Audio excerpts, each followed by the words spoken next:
Hello दोस्तों। आज हम लोग जनरल साइंस के मोस्ट इम्पॉर्टेंट एमसीक्यू सीरीज का सेट 3 लगाएंगे, वो भी हिंदी में, कुछ ऐसे क्वेश्चनों के साथ जो एग्ज़ाम्स में बार बार आते रहते हैं।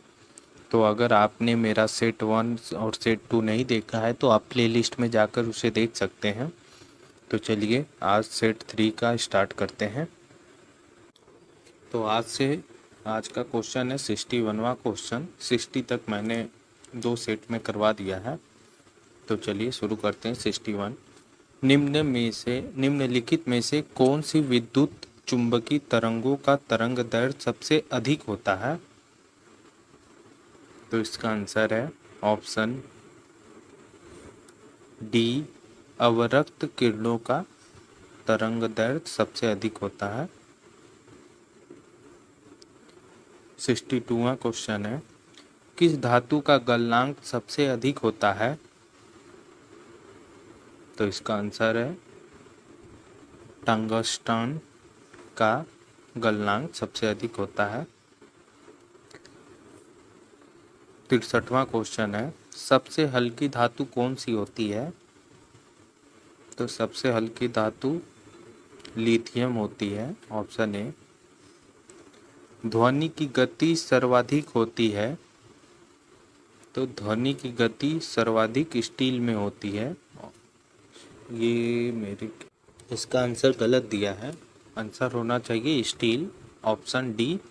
और ध्वनि की गति निर्वात में बिल्कुल भी नहीं पाई जाती, क्योंकि ध्वनि को कोई माध्यम चाहिए होता है, इसलिए सबसे अधिक गति ध्वनि की स्टील में होती है। ऑप्शन डी सही होगा इसका। 62वां क्वेश्चन है, जब किसी धातु को गर्म किया जाता है तो उसका घनत्व क्या होता है? बढ़ता है, कोई अंतर नहीं होता, या कम हो जाता है, या उपयुक्त में से कोई नहीं? तो इसका आंसर है ऑप्शन सी, उसका घनत्व कम हो जाता है। लाल रंग का गुलाब हरी रोशनी में कैसा दिखाई देता है? तो लाल रंग का गुलाब हरी रोशनी में काला दिखाई देता है, ऑप्शन सी। दूध की शुद्धता किस यंत्र से मापी जाती है? तो इसका आंसर है ऑप्शन सी, लैक्टोमीटर के यंत्र से नापी जाती है। डायनमो डायनमो का कार्य क्या है? तो यह यांत्रिक ऊर्जा को विद्युत ऊर्जा में परिवर्तित करता है। टेलीविज़न के आविष्कार किसने किया था? तो टेलीविज़न का आविष्कार जे.एल. बेयर्ड ने किया था। हड्डियों और दांतों में कौन सा रासायनिक पदार्थ विद्यमान रहता है और उसे क्या कहते हैं? तो इसका आंसर है ऑप्शन सी, कैल्शियम फास्फेट। 31वां क्वेश्चन है, लोहे के पाइप जिनसे पानी की सप्लाई की जाती है पर जिंक की परत चढ़ाई जाती है, इसलिए चढ़ाई जाती है ताकि उसमें जंग ना लगे।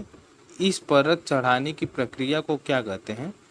तो जो लोहे की पाइप होती है जिसमें हम लोग पानी की सप्लाई करते हैं, उस पर जिंक की एक परत चढ़ाई जाती है, और उस प्रक्रिया को क्या बोला जाता है? तो उसका आंसर है ऑप्शन सी, यशद लेपन बोलते हैं उसको। किस अम्ल का प्रयोग निर्जलीकारक के रूप में किया जाता है? तो इसका आंसर है ऑप्शन बी, सल्फ्यूरिक अम्ल। 73वां क्वेश्चन है, विलय को विलियम में पृथक किया जा सकता है? तो इसका आंसर है ऑप्शन बी, वाष्पीकरण द्वारा। निम्नलिखित में से कौन सी गैस वायुमंडल में नहीं होती है? तो इसका आंसर है ऑप्शन सी, क्लोरीन गैस वायुमंडल में नहीं होती है।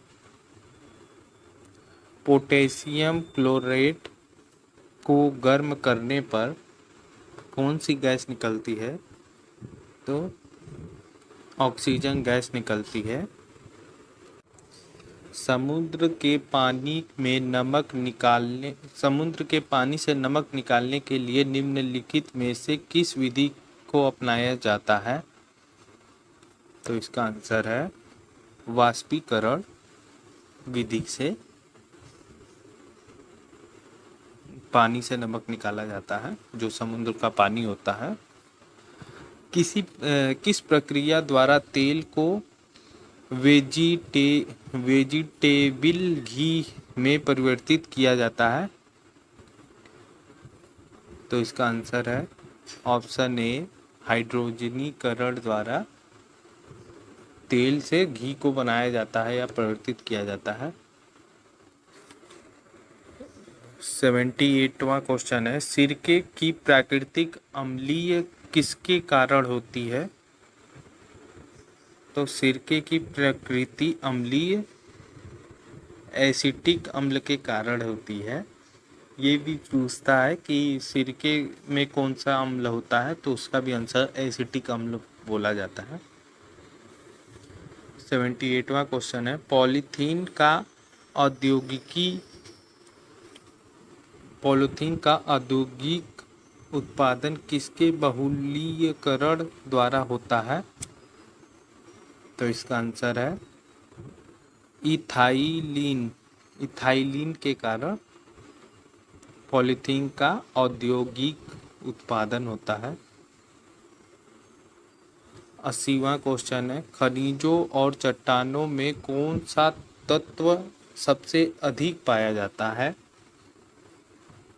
तो इसका आंसर है ऑप्शन ए, कार्बन। सबसे अधिक यौगिक किस तत्व द्वारा हाइड्रोजन के साथ बनाए जाते हैं? सबसे अधिक यौगिक किस तत्व द्वारा हाइड्रोजन के साथ बनाए जाते हैं? तो इसका आंसर है कार्बन। गुब्बारों में हाइड्रोजन की अपेक्षा हीलियम भरना अधिक उपयोगी माना जाता है, क्योंकि यह हवा के साथ मिलकर विस्फोट मिश्रण नहीं बनाती है। ऑप्शन डी सही है। कार्बनिक पदार्थों के सड़ने पर जो मार्सी गैस उत्पन्न होती है और अधिकांश कोयला खदानों में पाई जाती है, उस गैस का क्या नाम है? तो इसका आंसर है option B, methane gas. Battery बनाने में किस अम्ल का उपयोग होता है? तो बैटरी बनाने में सल्फ्यूरिक अम्ल का उपयोग किया जाता है। किण्वन प्रक्रिया में निम्नलिखित में से किसका उत्पादन आवश्यक रूप से होता है? तो इसका आंसर है ऑप्शन ए, इथाइल अल्कोहल का। प्राकृतिक रबड़ को कठोर तथा उछालने योग्य बनाने के लिए किस पदार्थ को मिलाया जाता है? प्राकृतिक रबड़ को ठोस तथा उछालने योग्य बनाने के लिए किस पदार्थ को मिलाया जाता है? तो इसका आंसर है ऑप्शन सी, गंधक को मिलाया जाता है। सोडियम को मिट्टी के तेल में क्यों रखा जाता है? तो इसका आंसर है ऑप्शन बी, हवा में इसका ऑक्सीकरण होने लगता है। सोडियम को अगर हम लोग पानी में डालेंगे तो जलने लगता है और हवा में ऑक्सीजन होता है, इसलिए हम लोग सोडियम को मिट्टी के तेल में या केरोसिन में रखते हैं। गन पाउडर मिश्रण होता है, तो गन पाउडर मिश्रण में क्या होता है? तो सौर, गंधक और लकड़ी के कोयले होते हैं। किसी रासायनिक यौगिक की सबसे छोटी इकाई क्या होती है? तो किसी रासायनिक यौगिक की सबसे छोटी इकाई अणु होती है। हाइपो जिसका हाइपो जिसका उपयोग फोटोग्राफी में होता है, रासायनिक तौर पर क्या कहलाता है? तो इसका आंसर है ऑप्शन बी, सोडियम थायोसल्फेट। तो ये थर्ड से पूरा हुआ। अगर आपको ये वीडियो अच्छा लगता है तो प्लीज़ मेरे चैनल को सब्सक्राइब करें।